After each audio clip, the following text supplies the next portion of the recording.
Hello everyone, my self Mayur Singh. Friends, आज हम लोग 3 डायमेंशन के ऑब्जेक्टिव क्वेश्चंस करने जा रहे हैं। तो फ्रेंड्स, हमारे पास पहला क्वेश्चन लिखा है, what is the value of sine square alpha, sign square beta, sign square gamma की वैल्यू क्या होगी। तो देखिए, बहुत बार कराया हुआ क्वेश्चन है। ये दोनों क्वेश्चन मैंने साथ में लिखे हुए हैं। तो देखिए, cos square alpha plus cos square beta plus cos square gamma, ये क्या होता है, डायरेक्शन कोसाइंस का होल ऑफ स्क्वायर होता है। और इसकी वैल्यू कितनी होती है, 1 होती है। क्लियर है। तो सिमिलरली इसकी वैल्यू तो 1 हो गई हमारे पास। लेकिन जब हम इसको साइन में कन्वर्ट करते हैं तो 1 माइनस क्या होता है भाई, कॉस स्क्वायर को क्या लिख सकते हैं, 1 माइनस साइन स्क्वायर लिख सकते हैं। तो लिख देते हैं 1 minus sine square, 1 minus sign square alpha, और फिर 1 माइनस साइन स्क्वायर बीटा, और फिर 1 माइनस साइन स्क्वायर गामा। ये वैल्यू 1 के बराबर है।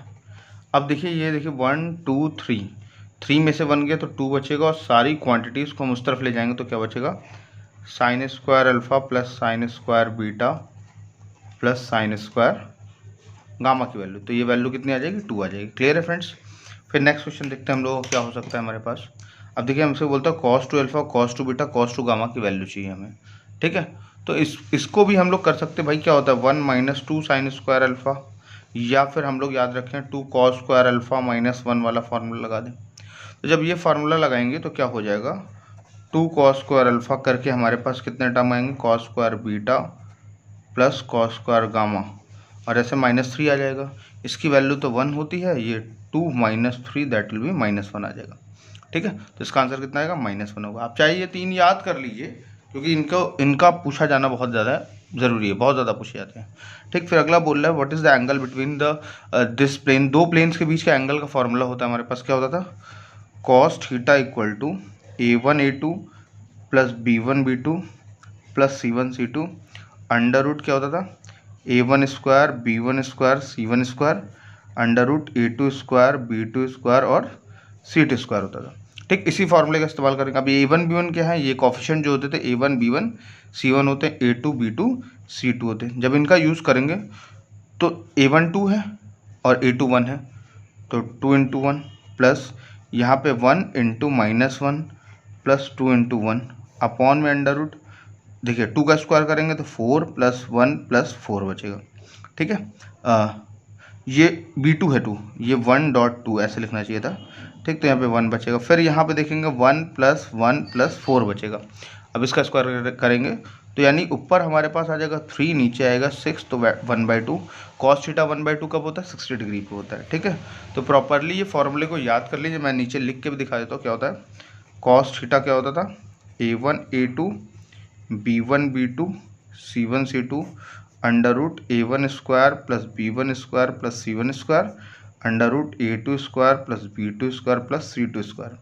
कब, जब A1x plus B1y plus C1z equal to D1 पहला प्लेन हो, और दूसरा प्लेन क्या हो, A2x plus B2y plus C2 equal to D2 दूसरा प्लेन हो। ठीक है। तो उसके बीच का एंगल ये है। फिर क्या बोल रहा है, the equation of plane passing through this point, इस पॉइंट से जा रही है और पैरेलल है इस प्लेन के। तो इस केस में क्या होता था, इक्वेशन आती थी जो भी पैरेलल होती है। जैसे मान लीजिए हमारे कोई लाइन प्लेन है AX plus BY plus CZ plus D बराबर 0, हमें इसी के पैरेलल चाहिए। तो AX plus BY plus CZ plus lambda equal to 0 होता था। ठीक है। ये वाले जो डायरेक्शन रेशियो होते थे ना, सेम रहते थे। तो इसका मतलब यहाँ पे भी सेम रहने वाले हैं। तो किसमें ये देखिए सिमिलर कहाँ कहाँ पे, इन 1 2 3 इसमें सिमिलर नहीं, इसको पहले काट देते हैं। फिर बोल रहा है इस पॉइंट से होकर जा रहा है, तो ये पॉइंट तो पक्का सेटिस्फाई करेंगे ना। तो जरा हम इसकी वैल्यू निकाल लेते हैं। तो ये जब ये पॉइंट रखेंगे 3, फिर -8, फिर -10, तो यानी क्या होगा, -11 होगा। ठीक है। तो -11 इसकी वैल्यू आ रही है, तो +11 करेंगे तो 0 हो जाएगा। इसको सेटिस्फाई कर रहा है, इसको सेटिस्फाई नहीं कर रहा है, इसको सेटिस्फाई नहीं कर रहा है। तो सेटिस्फाई तो करेगा ही ना। पॉइंट जो होंगे वो ऑब्वियस बात है प्लेन पे होंगे, इस प्लेन पे होंगे। तो इस प्लेन को सेटिस्फाई कर रहा है, तो ये क्या हो जाएगा, हमारा इक्वेशन ऑफ प्लेन हो जाएगी। क्लियर है। आपको बहुत ज़्यादा नहीं, देखिए इक्वेशन में, क्वेश्चन में, ऑब्जेक्टिव क्वेश्चन में बहुत सारे हिंट दिए होते हैं। इसमें क्या दे रखा था, हिंट ये दे रखा था, और दूसरा हिंट ये दे रखा था।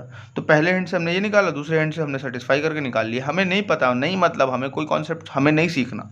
ठीक है। ऑब्जेक्टिव करना अलग बात है, सब्जेक्टिव करना अलग बात है। ठीक है। फिर नेक्स्ट क्वेश्चन देखते हैं हम लोग। फिर नेक्स्ट क्वेश्चन बोल रहा है the coordinate of the point of intersection this line and this plane. अब देखिए करने का तरीका तो उसका बहुत अलग है, डिफरेंट है, बट यहाँ पे देखिए दो बातें दे रखी है, एक लाइन दे रखी है और एक प्लेन दे रखा है। तो हमें देखना है कि जो पॉइंट ऑफ इंटरसेक्शन, तो प्लेन और लाइन का पॉइंट ऑफ इंटरसेक्शन अगर ढूंढेंगे तो वो पॉइंट लाइन को भी सेटिस्फाई करेगा, प्लेन को भी सेटिस्फाई करेगा। तो ढूंढ लेते कौन सा हो जाएगा। तो पहली बात देखिए यहाँ 7 लिखा हुआ है, ठीक। अब देखिए हम लोग को यहाँ पे देखिए पहला पॉइंट अगर हम रखेंगे तो कितना हो जाएगा। पहला पॉइंट रखने पे हमें प्लेन पे रखते हैं, 4 + 1 - 7 = 7 नहीं आता, इक्वल नहीं आ रहा, तो इसका मतलब ये तो हो ही नहीं सकता। फिर 14 - 1 + 2 = 7, ये भी नहीं पॉसिबल है। फिर हमने रखा 1, यानी 1 जब एक्स रखेंगे तो 2 बचेगा। फिर -2 + 7 = 7, हाँ ये इसकी पॉसिबिलिटी है, ठीक। फिर इस दूसरे को रख के देखते तो कितना बचेगा, 4 - 14 + 1 = 7, ये भी नहीं आएगा। तो पहली बात तो हम डायरेक्ट यहीं पे टिक लगा देते हैं, क्यों, क्योंकि आंसर तो एक ही होना है ना, एक से ज़्यादा आंसर तो पॉसिबल है नहीं, तो यही आंसर हमारा हो गया। क्लियर है, हमें निकालने की भी ज़रूरत नहीं पड़ी, कुछ भी कोई मेथड सीखने की ज़रूरत नहीं, कुछ नहीं, ठीक। और अगर देखते इसी पॉइंट को लाइन में रख के देखें, देखिए हमने क्या रखा यहाँ पे 1 - 2 - 1, फिर क्या हो जाएगा -2 + 3/1, फिर क्या हो जाएगा 7 - 1/6। तो देखिए ये क्या हो रहा है, -1/1, यहाँ पे देखिए क्या मिल रहा है 1/1 और 6/6। देखिए क्वेश्चन को भी सेटिस्फाई कर, लाइन को भी सेटिस्फाई कर रहा है, तो option number C is the correct answer. Clear है। फिर क्या बोल रहा है, the locus of point for which x = 0। हमें चाहिए the locus of point for which x = 0, हमें वो पॉइंट चाहिए जहाँ पे x 0 होगा। तो देखिए यहाँ पे हमारे पास ये 3 प्लेन बने हुए हैं, ठीक। ये 3 प्लेन, इसको मैंने XY प्लेन बोला, इसको मैंने ZX प्लेन बोला, इसको मैंने ZY प्लेन बोला। तो जब XY प्लेन पे रहेंगे तो Z 0 रहता है, जब ZX प्लेन पे रहेंगे Y 0 रहता है, जब YZ प्लेन पे रहेंगे तो हमारे पास X 0 रहता है, तो YZ प्लेन पे हमारा X 0 रहेगा। अब क्या चाहिए, distance of the point from this point. तो देखिए कोई भी प्लेन हो AX + BY + CZ = 0 या +D = 0, ऐसा कोई प्लेन दे रखा हो तो इसकी डिस्टेंस का फॉर्मूला क्या होता है, D = किसी भी पॉइंट किससे, x1 y1 z1 पॉइंट से डिस्टेंस का फॉर्मूला क्या होता है, ax1 + by1 + cz1 + d √ क्या होता है, a² + b² + c², ठीक। तो हम लोग भी यहाँ पे डिस्टेंस लगा देते हैं, डिस्टेंस फार्मूला। तो 3x1 की जगह पे 2 आ जाएगा, -6 3 हो गया, +2 4 हो गया, +11 √ यहाँ पे कितना आएगा, 3² + -6² + 2²। जब इसको देखेंगे तो कितना बचेगा हमारे पास, ऊपर देखिए, ऊपर कैलकुलेट करते हैं तो ऊपर बच रहा है हमारे पास 7, नीचे भी 7 आ रहा है, 7 कितना हो जाएगा, 1 हो जाएगा। तो it means none of these, क्योंकि यहाँ पे 1 तो कोई डिस्टेंस है नहीं, 1 आया आंसर, तो नन ऑफ दीज आंसर हो गया मेरे पास, ठीक है। अब क्या बोल रहा है, the perpendicular distance between 6, 7, 8 and the XY plane. तो XY प्लेन के बाद की डिस्टेंस चाहिए। तो XY प्लेन क्या होता है, ज़मीन वाला प्लेन जो होता है वो XY प्लेन होता है, और ये पॉइंट कहीं हवा में होगा। तो इस पॉइंट से यहाँ पे देखें, इस पे 6, 7, 8 है, और ये वाला पॉइंट जो है ये A होगा, सपोज ये 6, 7 इस पे, तो Z 0 होगा। अब इसके बीच की डिस्टेंस देखिए तो कितनी यूनिट दिखाई पड़ रही, 8 यूनिट, तो 8 यूनिट ये हो जाएगी हमारे पास, ठीक। फिर क्या चाहिए, angle of the diagonal of the cube. तो देखिए मैंने बिल्कुल बता रखा है angle of diagonal between cube क्या होता है, या तो cos इनवर्स 1/3 होगा, या फिर cos इनवर्स -1/3 होगा, ठीक है। तो इसी से हमारा एंगल निकल आएगा। क्लियर है। तो इसको बिल्कुल रट लीजिए कि भाई the angle between 2 diagonals of the cube, 2 diagonals के बीच का क्यूब का एंगल क्या होगा, यही इन दोनों में से एक ही होगा, ठीक है। नेक्स्ट देखते हैं हम लोग, नेक्स्ट क्वेश्चन देखते हैं। फिर अगला कह रहा है the distance of the point from the x axis. तो इस पॉइंट की x एक्सिस से डिस्टेंस p की क्या हो जाएगी, a, b, c। और x एक्सिस पे अगर हम पॉइंट देखें तो ऑब्वियस सी बात है y और z तो 0 होंगे, तो a, कितना बचेगा, b, 0, बचेगा, है ना। तो यानी अगर हम इन दोनों पॉइंट के बीच के डिस्टेंस फार्मूला लगाएं तो 0² + b² + c², तो ये c हो जाएगा हमारे पास। क्लियर, तो ये हमारे पास c हो गया, ठीक। फिर क्या बोल रहा है, for every point P X Y Z on the XY plane. XY plane पे z तो ऑलवेज क्या होता है, 0 होता है, ठीक है। फिर क्या बोल रहा है, the line this is parallel to. अब देखिए किस प्लेन के पैरेलल होगी। देखिए जब कोई प्लेन होता है ना तो उस पर एक नॉर्मल परपेंडिकुलर होता है, ठीक। जो वही नॉर्मल के डायरेक्शन रेशियो जो होते हैं ना वो ये AB होते हैं, ठीक, ये ए बी सी, ये जो कोफिशिएंट होता है वही नॉर्मल के डायरेक्शन रेशियो होते हैं। अब ये इस पे नॉर्मल, इस पे परपेंडिकुलर है, तो इसका मतलब लाइन अगर पैरेलल कोई हम ड्रॉ कर रहे हैं तो इस लाइन पे भी तो ये परपेंडिकुलर होगा। इट मीन्स लाइंस के जो डायरेक्शन रेशियो कौन से होते हैं, 3, 4 और 5, 3, 4 एंड 5, जिसके साथ परपेंडिकुलर कंडीशन सेटिस्फाई कर जाएंगे। कौन सी होती है perpendicular condition, A1 A2 B1 B2 C1 C2 equal to 0। ये परपेंडिकुलर या L1 L2 M1 M2 और N1 N2 इक्वल टू 0, इस कंडीशन को जो लोग सेटिस्फाई कर जाएंगे वही कंडीशन हमारे पास वही हमारे पास क्या होंगे, हमारे पास प्लेन होगा या फिर लाइन होगी। तो अब देखते हैं किसके साथ, अगर हम देखें 6 हो जाएगा यहाँ पे, देखिए पहले 3 2 6 + 12 + 20, ये तो 0 नहीं ला रहा। अगर इस वैल्यू को टोटल करें, इस A1 A2, ये देखिए ये A1 ये A1 B1 C1, इसको A2 B2 C2 ले लिया तो नहीं ला रहा।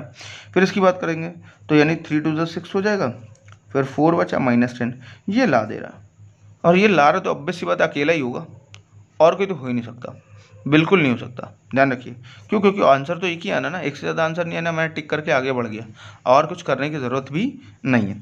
क्लियर है। फिर नेक्स्ट क्वेश्चन बोल रहा है, if the line making angle from the 4 diagonal of the cube is alpha beta gamma delta. इस सवाल को भी याद कर लीजिए बिल्कुल कि भाई अगर alpha beta gamma delta angle बनाते हैं 4 डायगोनल के साथ, तो उसकी वैल्यू कितनी हो, उसकी वैल्यू कितनी होती है हमारे पास 4/3, इसकी cos square alpha plus cos square beta, इन सबकी वैल्यू कितनी होती है 4/3। और जब यही sine square alpha plus sine square beta plus sine square gamma और डेल्टा के साथ देखेंगे तो ये वैल्यू होती है 8/3। क्लियर है फ्रेंड्स, ये क्या होती है 8/3 होती है। आगे बढ़ते हैं हम लोग, देखते हैं यहाँ पे। हाँ तो फ्रेंड्स, अगर आपको ये सारे क्वेश्चन का PDF चाहिए, ये सारे क्वेश्चन का PDF चाहिए, तो आप कुछ मत करिए, डिस्क्रिप्शन में आपको एक टेलीग्राम ग्रुप का लिंक दिया रहेगा, उस ग्रुप को आप ज्वाइन कर लीजिएगा और आपको यहाँ पे PDF मिल जाएगा। ठीक है, नेक्स्ट क्वेश्चन देखते हैं। द लाइन x-1 के, ये लाइन दे रखी है, कोप्लेनरिटी की बात कर रहा है। कोप्लेनर होने कंडीशन क्या होती है, जैसे ये कोई लाइन है x-x1 upon A1, y-y1 upon B1 और z-z1 अपॉन C1, और दूसरी लाइन है x-x2 upon A2, y-y2 upon B2, z-z2 upon C2, ये दे रखा है। तो क्या हो जाएगा x2 - x1, y2 - y1, z2 - z1, A1 B1 C1 और A2 B2 और C2। ठीक, ये वैल्यू हो जाएगी हमारे पास।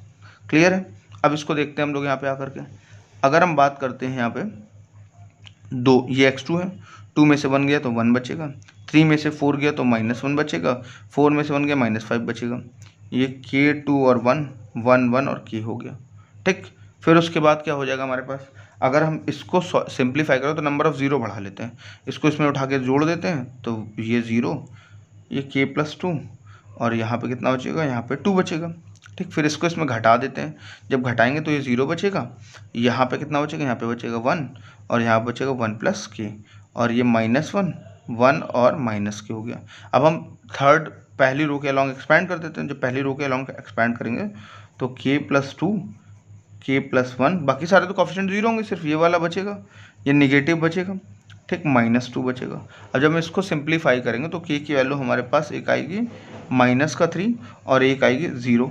तो अगर हम देखें यहाँ पे 0 तो हमारे पास कोई ऑप्शन ही नहीं, तो -3 हमारे पास ऑप्शन हो जाएगा। क्लियर है। देखिए, बेसिक कैलकुलेशन तो आपकी अच्छी होनी चाहिए ऑब्जेक्टिव करने के लिए। ठीक है, अगला देखते हैं। The equation of plane passing through this point and parallel to the X axis.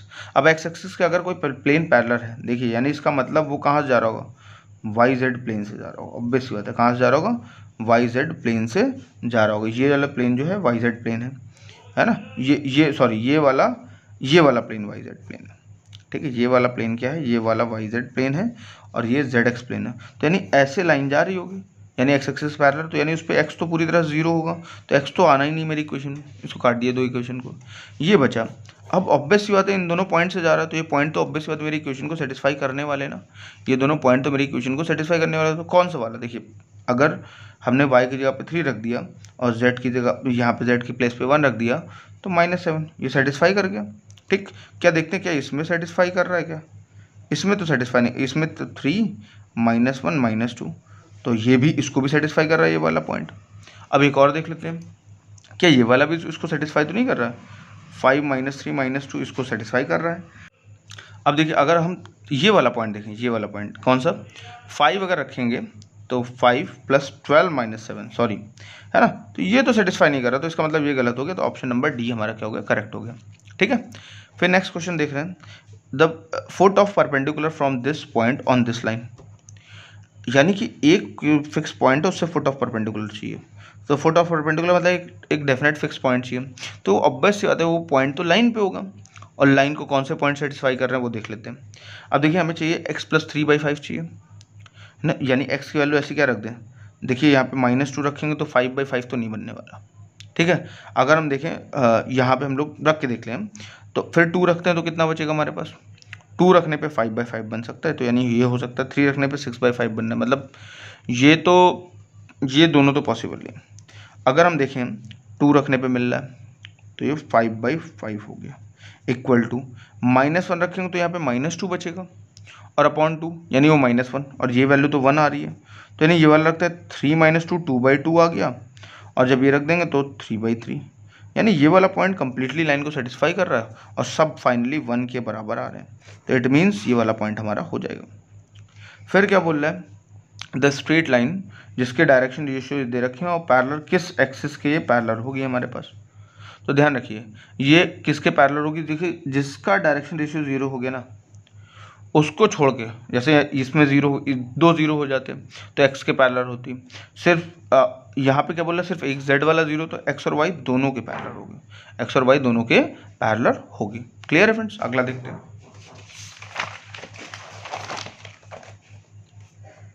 फिर नेक्स्ट क्वेश्चन क्या बोल रहा है, the equation of plane passing through this point and the containing the line this.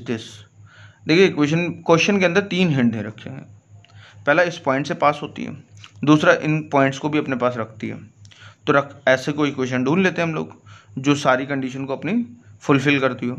अगर देखें हम यहाँ पे सबसे पहले सबसे आसान कंडीशन तो यही है ना, 1 1 रख के देखते हैं, तो यहाँ पे 1 रखेंगे तो यहाँ पे 1 + 2 - 3 + 4, तो ये कितना बचेगा हमारे पास, ये देखिए 4 = 0, ये तो पॉसिबल ही नहीं। फिर रखते 3 - 4 + 1, ये शायद हो सकता है, क्योंकि ये देखिए ये 0 के बराबर आ रहा, शायद हो सकता है। यहाँ पे 5 + 2 3 - 17 = 0, ये तो किसी भी हालत में नहीं हो सकता। यहाँ पे कितना है, 1 - 3 - 6 + 8 -8 + 8 = 0, ये शायद हो सकता है। अब दूसरा कंडीशन ये देखिए, ये रख देते हैं, तो दूसरी कंडीशन जैसे रखेंगे तो क्या हो जाएगा, 3 + 4 + 1 = 0, ये तो पॉसिबल नहीं है। अगर हम इसको रख के देखेंगे तो 1 + 3 - 12 + 8, तो 8 4 12 - 12, ये पॉसिबल है, तो डी वाला ऑप्शन हो गया। पॉइंट सेटिस्फाई कर दिया हमने, निकाल दिया प्लेन को। आपको ज़रूरत ही क्या है सीखने की, है ना, अगर आपको ऑब्जेक्टिव क्वेश्चन करना तो इतनी दूर जाने की ज़रूरत ही नहीं, कॉन्सेप्ट ऑब्जेक्टिव सीखने से भी कॉन्सेप्ट थोड़ा बहुत क्लियर होता है। ठीक है, अगला क्वेश्चन देखते हैं, the system of equation for the line the intersection of plane, यानी दो प्लेन एक दूसरे को किसी पॉइंट पर कट कर रहे हैं, वो पॉइंट चाहिए हमको, तो ये देखिए ये लाइन पे पॉइंट कौन से होंगे, 1 2 और 0 होंगे। ये जो लाइन है 1 2 और 0 से जा रही है, 1 2 और 0 से जा रही है, ये वाली लाइन जो है -1 और 2 और 0 से जा रही है। ये -1 कहाँ से आया, क्योंकि हमारे पास जो फॉर्मेट होता है वो ये होता है x - x1 का। ये वाली लाइन 1 - 2 और 0 से जा रही है, ये वाली लाइन -1 - 2 और 0 से जा रही है, यानी ये पॉइंट तो ऑब्वियसली होता है मेरे प्लेन को सेटिस्फाई करने वाले हैं। प्लेन्स को जैसे मैंने पहला पॉइंट रखा तो 1 4 प्लस इसमें देखते हैं, पहला पॉइंट रखा तो क्या हो जाएगा, 4 + 8 - 0 = 12, 12 = 12, सही है। ये वाला रखेंगे तो ये तो सेटिस्फाई नहीं करने वाला, फिर ये वाला रखेंगे तो ये भी सेटिस्फाई नहीं करने वाला, ये वाला रखेंगे तो ये भी सेटिस्फाई नहीं करने वाला, तो option number A is the correct answer. ज़रूरी नहीं दूसरे को चेक करने की किसी और, क्योंकि एक ही आंसर तो करेक्ट होना है, एक से ज़्यादा कहाँ करेक्ट हो सकता है।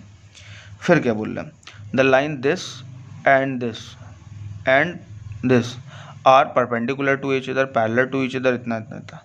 लाइन और प्लेन के बीच का एंगल का जो फॉर्मूला होता था वो क्या होता था, sin θ b.n magnitude of b और मैग्नीट्यूड ऑफ n का। ठीक, बड़ा सिंपल सी बात है कि ये जो कॉफिशिएंट हो ना, इस बार sin θ, बाकी सारी कहानी वही तो cos θ वाली लगा दो, this into this coefficient 2 × 3 + -6 × 2 + 3 × 2 upon में अंडर रूट में 2 का स्क्वायर 4 + 36 प्लस क्या बचेगा हमारे पास, यहाँ पे बचेगा करके दैट विल बी, यहाँ बच जाएगा हमारे पास 9, और फिर अपॉन में क्या कर दें, इसके 3 का स्क्वायर 9, 4 + 4। अब देखिए ऊपर 12 बच रहा है, इधर 12 12 टोटल मिला के 0, तो साइन थीटा इक्वल टू 0, तो थीटा कितना है 0 डिग्री। इट मीन्स दोनों के दोनों क्या होंगे, पैरेलल होंगे, या तो एक दूसरे के ऊपर लाई कर रहे होंगे, तो पैरेलल होंगे। ठीक है, तो ये सिंपल सा फॉर्मूला है। साइन थीटा ऐसे लिख सकते हैं कि क्या होता है, a1 a2 b1 b2 c1 c2 under root a1 square b1 square c1 square a2 square b2 square c2 square. जहाँ पे a1 a2 क्या ले लें, यहाँ पे लाइन ले लेते हैं, x minus x1 upon a1, y minus y1 upon b1, z minus z1 upon c1, ये लाइन है। और प्लेन क्या हो जाएगा, a2x plus b2y plus c2x plus d2 बराबर 0। ठीक है, तो ये हो जाएगा, ये लाइन और प्लेन के बीच का एंगल, ये लाइन और प्लेन के बीच का एंगल। क्लियर है, इस तरह से हमारा होता है। अगला देखते हैं हम लोग। नेक्स्ट क्वेश्चन बोल रहा है हमसे आकर के, the shortest distance between this and this line. ये थोड़ा सा लंबा क्वेश्चन है और ये बहुत इंपॉर्टेंट है, पूछा जाता है। देखिए बहुत आसान क्वेश्चन है। क्या बोल रहा है, हमें शॉर्टेस्ट डिस्टेंस चाहिए, तो हो सकता है दो लाइनें स्क्यू हों। स्क्यू लाइन होने का मतलब, जैसे आप एक रूम में समझिए, ये दीवार, एक दीवार है, ज़मीन है, ज़मीन पे एक लाइन पड़ी, एक दीवार पे लाइन पड़ी है, बस इसके बीच की डिस्टेंस निकालनी है हमें। ठीक है, तो ये स्क्यू कहलाता है। कुछ लोग कहते हैं नहीं, ये स्क्यू लाइन तो ऐसे ऐसे ये जा करके कभी ना कभी तो कट जाएंगी, ऐसे स्क्यू बताते हैं, लेकिन नहीं, वो दीवार पे होगी, इस प्लेन में होगी, दो अलग अलग प्लेन में लाइन से। ठीक है, तो हमने दोनों से एक हमने ले लिया कि मान लीजिए जो इन दोनों को शॉर्टेस्ट है, यानी ऑब्वियस सी बात है परपेंडिकुलर डिस्टेंस होगी, तो हमने एक ऐसी लाइन ले ली जो दोनों के साथ परपेंडिकुलर हो, जिसके डायरेक्शन कोसाइंस कितने हो, LMN हो। तो डायरेक्शन कोसाइन LMN है, तो यानी 2L plus 3M plus 4N 0 होगा, plus 3L plus 4M plus 5N 0 होगा। अब हम एक काम करेंगे, L को हम छुपा लेंगे, हम क्रॉस मल्टीप्लिकेशन मेथड की बात करेंगे। यहाँ पे 3 4 4 5, फिर माइनस का M को छुपा लेंगे हम लोग। ठीक है, तो क्या बचेगा हमारे पास 2 3 4 5, फिर हम लोग किसको छुपा लेंगे, हम लोग यहाँ पे N को छुपा लेंगे, तो N में क्या बचेगा 2 3 3 4। अब इसको सॉल्व करते हैं, L अपॉन कितना बचेगा हमारे पास, ये 15 माइनस 16 यानी माइनस का 1, ये माइनस का लिखा हुआ है तो कितना आ जाएगा माइनस 10 माइनस 12 यानी प्लस का 2 बचेगा फाइनली यहाँ पे आकर के। N अपॉन कितना बचेगा हमारे पास, N अपॉन बचेगा हमारे पास 8 माइनस 9 माइनस का 1 बचेगा। अब ध्यान रखिए, हम लोग क्या करते हैं, L square plus M square plus N square करते हैं अंडर रूट में। क्यों, ये कर सकते हैं हम लोग कुछ भी, मतलब आप तीनों को जोड़ करके अपॉन में तीनों एडिशन में लिख दीजिए, आप कुछ भी कर सकते हैं ये, लेकिन ये प्रोसेस आप याद रखिए। तो 1 प्लस क्या हो जाएगा हमारे पास 2 का स्क्वायर प्लस 1 का स्क्वायर, टोटल मिला के ये वैल्यू तो 1 होती है, तो L minus 1 plus M/2 N minus 1, और ये कितना बचेगा 1/√6। तो L की वैल्यू माइनस 1/√6, M की वैल्यू कितनी हो जाएगी, M की वैल्यू हो जाएगी हमारे पास, देखिए ऊपर लिख लेते हैं, M की वैल्यू हो जाएगी हमारे पास 2/√6, और N की वैल्यू हो जाएगी माइनस का 1/√6, और L भी कितना है माइनस का 1/√6। तो डिस्टेंस निकालना बड़ा आसान काम है, क्या है x2 माइनस x1 L और y2 माइनस y1 M और z2 माइनस z1 N होगा। क्लियर है। अब देखिए x2 माइनस x1 की बात करेंगे, तो ये यहाँ पे x1, ये सर यहाँ के कोऑर्डिनेट 1 2 और 3 हैं, यहाँ कोऑर्डिनेट 2 4 और 5 है, तो 2 माइनस 1 और L की वैल्यू कितनी हो जाएगी माइनस का 1/√6। ठीक, अब यहाँ पे 4 माइनस 2, यहाँ पे कितना हो जाएगा 2/√6, और यहाँ पे कितना हो जाएगा 5 माइनस का 3, और यहाँ पे माइनस का 1/√6। अब देखिए आकर के हमारे पास पहला बच रहा है, यहाँ पे बचेगा माइनस का 1/√6, यहाँ पे बच रहा है 2 2 4/√6, और फिर अगला क्या बच रहा है 2/√6। ठीक, तो टोटल मिला के देखिए क्या बन गया हमारे पास, अगर हम काउंट करें यहाँ पे आकर के, और यहाँ पे माइनस का 2/√6, आई एम सॉरी। ठीक है, तो ये बच रहा है हमारे पास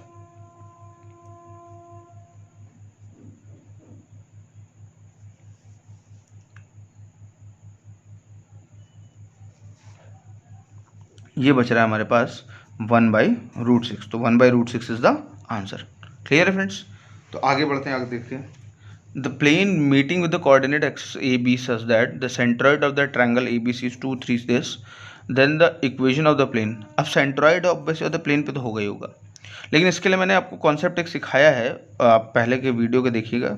तो मैंने बताया था कि अगर ये a है, ये b है और ये c है, तो x by a plus y by v plus z by c बराबर 3, ये इक्वेशन होती है, ठीक। और जहाँ पे क्या होता है, यहाँ पे ये 2 3 जो 4 हैं ये सेंट्रॉइड पे होते हैं, या हम ऐसा लिख सकते हैं कि भाई यहाँ पे जो ये जो सेंट्रॉइड वाले ये पी क्यू आर लिखे जा सकते हैं ऐसे करके, ठीक है। ये पी क्यू आर वाले जो पॉइंट है सेंट्रॉइड वाले पॉइंट है, ठीक है। तो अब इनको कहेंगे, इनको कैसे कैसे देखिए समझिए, बहुत सिंपल सी बात है। ये ए है, ये 0,0 है, ये बी, ये 0,b,0 होगा, ये क्या होगा 0,0,c होगा, ठीक। और सेंट्रॉइड का पॉइंट पी क्यू आर हो, तो ऑब्वियस सी बात है a/3 b/3 c/3 equal to क्या हो जाएगा हमारे पास, ये पी क्यू आर की वैल्यू के बराबर होंगे। और इक्वेशन क्या होती है x अपॉन, अब ये देखिए a, b, c, ये क्या होगा 3p 3q 3r हो जाएंगे, ठीक। अब देखिए इक्वेशन क्या होती थी, प्लेन की x/a y/b plus z/c equal to 1 होती है। अब हम जब ये वैल्यू रखेंगे तो यही तो आएगा। और पी क्यू आर की वैल्यू कितनी 2 3 4 है, तो रख देते हैं 2 3 z/4 इक्वल टू 3 हो गया। अब एलसीएम कितना है, एलसीएम तो 12 आएगा उसका, 12 3 36, 36 कहाँ पे, बस ये रहा, यही हमारा ऑप्शन हो गया, ठीक है। मैं एलसीएम 12 लिया, 12 को उधर भेजा, 36 आ गया, ये ऑप्शन हो गया। तो ये याद करना बहुत अच्छी बात है, याद कर ले तो बहुत अच्छी बात है। आगे बढ़ते हैं। The equation of plane passing from this 2,2,1 and 9, this and perpendicular to this. तो पहली बार 2,2,1 से कौन सा प्लेन पास हो रहा है, बस इतना पता कर लो, अपना काम बन गया। तो अगर हम देखें यहाँ पे कितना आ जाएगा 6 + 8 + 5, तो ये तो नहीं जा रहा होगा। फिर यहाँ पे 6 + 8 - 5, ठीक है। अच्छा फिर यहाँ पे कितना 6 + 8 - 5, और यहाँ पे 6 + 8 + 5, तो ऑब्वियसली बात है ये तो 8 के बराबर नहीं आ रहा, ये भी 8 के बराबर नहीं, एक ही मिल रहा, तो एक ही आंसर हो गया हमारे पास, ठीक है। तो देखिए यहाँ पे ज़्यादा सोचना नहीं है, बेसिक कॉन्सेप्ट याद रखिए, और आप इन क्वेश्चंस को कम से कम 2 बार देखिए, कम से कम 2 बार देखिए। मैंने आज सारे अच्छे क्वेश्चंस आपके लिए कराए हैं और बहुत आसानी से मैंने सॉल्व करा दिया। अगर आप इमेजिनेशन अच्छी रखेंगे तो आप इनको क्वेश्चंस को बहुत अच्छे से कर पाएंगे। तो फ्रेंड्स अगर आप इनका वीडियो लिंक चाहते हैं कि ये मतलब क्वेश्चंस का PDF चाहते हैं, तो प्लीज़ आप नीचे दिए गए टेलीग्राम चैनल को फॉलो कर लें, तो आपको मिल जाएगा, आपको पूरा PDF इसका मिल जाएगा। तो वीडियो आपको अच्छा लगा तो अपने फ्रेंड्स से इसको जरूर शेयर करें, आपके एग्जामिनेशन पास में आ रहे हैं BSc वाले, ठीक है। तो thank you friends, thank you very much.